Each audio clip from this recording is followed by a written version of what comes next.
JTBC 단독 보도가 연이어 터졌어요. 근데 본인들 말로는 한 극우 유튜버가 김건희 여사와의 통화 내용과 윤석열 대통령과의 통화 내용을 폭로했다. JTBC에 이제 제보를 한 거죠. 근데 여기서 말하는 극우 유튜버가 누구냐? 유재일이에요, 유재일. 유재일은 애초에 우파라고 보기도 어려워요. 근데 어쨌든 간에 유재일이 폭로를 한 겁니다. 김건희 여사가 자기한테 전화해가지고 문재인 우리한테 왜 이러냐? 조국이 뭐길래 이렇게까지 나오냐? 조국 수사를 두고 이 정권과 검찰이 대립하고 있던 때 아닙니까? 이건 제가 솔직하게 얘기할게요. 원래 윤석열 대통령이 조국 수사를 시작했던 게 문재인을 치기 위해서 시작했던 게 아니에요. 그때 김의겸도 여기와 관련해서 폭로를 했지만 윤석열 당시 총장은 조국은 문재인한테 도움이 안 된다. 조국은 완전 암덩어리고 범죄 혐의가 너무 명확하기 때문에 조국은 도려내야 문재인 정권의 성공에 도움이 된다. 그렇게 생각을 했던 사람이고 실제로 그렇게 보고를 합니다. 그래서 문재인도 거기에 동의를 했던 것으로 알려져 있어요. 지금 김건희 여사는 그 얘기를 하는 거죠. 애초에 수사는 문재인 대통령이 묵인 하에 진행됐다. 이러면서 억울해했다는 게 유재일의 주장이에요. 애초에 조국 도려내고 제거하고 가는 걸 동의했잖아. 근데 왜 이제 와서 우리한테 이러는 거야? 당황스러운 거지? 윤석열 대통령과 김건희 여사는. 여기에 대해서 유재일이 답변을 해줬다는 거예요. 서초동 집회를 보고 난 다음에 문재인이 자세를 확 바꾼 거다. 그 서초동에서 조국 수호 집회가 있지 않았습니까? 그걸 보고 아 이거 좌파들 조국을 수호한다는 여론이 장난이 아니구나. 그래서 거기에 쫄아가지고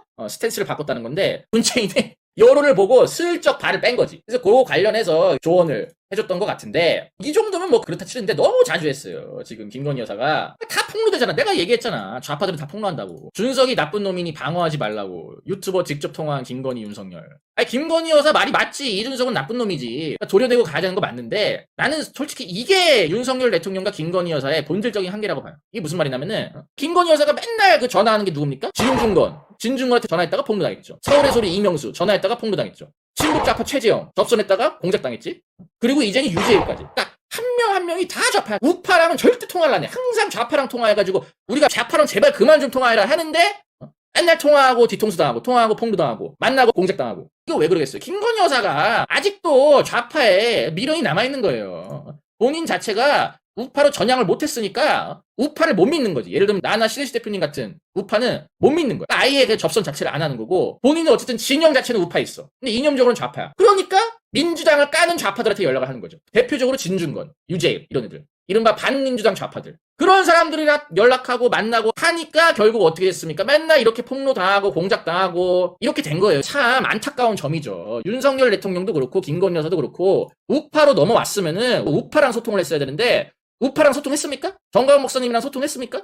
신혜식 대표님이랑 소통했습니까? 이병준이랑 소통했습니까? 안 했죠. 오히려 등한시했지. 그게 왜 그러냐? 아직도 좌파의 미련이 있는 거야. 윤석열 대통령도 마찬가지죠. 항상 좌파에서 넘어온 인사를 썼다가 뒤통수 맞습니다. 대표적으로 한동훈 좌파에서 넘어왔지. 이복현 좌파에서 넘어왔지. 심우정 좌파에서 넘어왔지. 그리고 윤석열 대통령이 신뢰하는 뭐 서민 좌파에서 넘어왔지. 최근에 전한길 마찬가지로 좌파에서 넘어왔지. 베이철 좌파에서 넘어왔지. 김계리 좌파에서 넘어왔지. 한동훈, 심우정, 이복현, 베이철, 김계리, 전한길 모든 사람들. 그럼 이 사람들이 제대로 보수의 목소리를 내냐? 안 그러지. 맨날 분탕치고 보수 분열시키고 좌익 역사관 심어주고 물론 대통령 시절에 국정운영 잘했고 외교 잘했고 그리고 윤석열 대통령의 계엄 정신 반국가 세력 척결 이런 거는 우리가 본받아야 되죠. 우리가 윤석열 정신을 계승해야 되는 건 맞지만 그것과 별개로 사람을 쓰는 데 있어서는 솔직히 박근혜 대통령도 인사 관련해서 아쉽다는 그 얘기가 많았잖아요. 저는 솔직히 윤석열 대통령이 훨씬 더 심해. 근데 그게 사람을 볼 줄 모른다? 그것도 있겠지만 본질적인 문제가 뭐냐. 윤석열 대통령 본인이 좌파에서 넘어왔다 보니까 본인 같은 사람들을 신뢰하는 거야. 유재일, 진중권, 서민, 베이철, 김계리, 전한길, 한동훈, 심우정 이런 좌파에서 넘어온 그러니까 본인이랑 비슷한 공통점을 갖고 있는 사람들만 신뢰를 한 건데 결국 그 수많은 사람들이 좌파 본색을 드러내면서 결국에 이 사단이 났다고 보거든요. 그리고 만약에 좌파에서 넘어온 사람 쓰고 싶다 검증해야지. 피해자다? 물론 피해자지. 근데 한두 번 당하냐고. 그러니까 내가 하고 싶은 말은 뭐냐면 앞으로 우파에서 정치하는 사람들은 좌파에서 넘어온 좌파 떨거지들 좌파에서 권력투쟁 하다가 밀려서 이쪽으로 넘어온 사람들 아니야.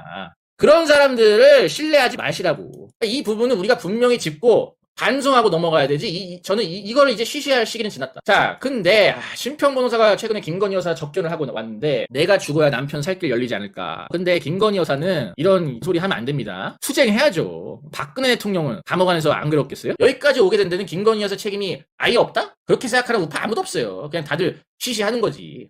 내가 이 총대 메고 얘기하는 거야. 우리가 이재명 정권 붕괴시키고 끄집어낼 테니까 그때까지 같이 투쟁을 하셔야지. 이런 얘기하면 우파들이 힘이 나겠습니까? 그리고 나는 솔직히 김건희 여사한테 나한테 전화해라. 나 이 얘기 하기도 싫어. 여기까지 왔는데도 아직도 이 좌파들한테만 이렇게 손 벌리고 다니는 거 보면 다 자업자득입니다. 우파들이 그렇게 응원을 해주는데 아직도 좌파에서 전향을 못하고 좌파의 미련을 갖고 이게 말이 됩니까? 김건희 여사 혼나야 된다니까? 김건희 여사는 나 만나서 혼 좀 나야 돼. 맨날 그냥 아이고 여사님 하니까 모르는 거야. 좌파들이 얼마나 무서운지 모르는 거야. 내가 원포인트 강의해줄 테니까 우파로 딱 전향시켜줄게요. 왜 우파가 옳은지.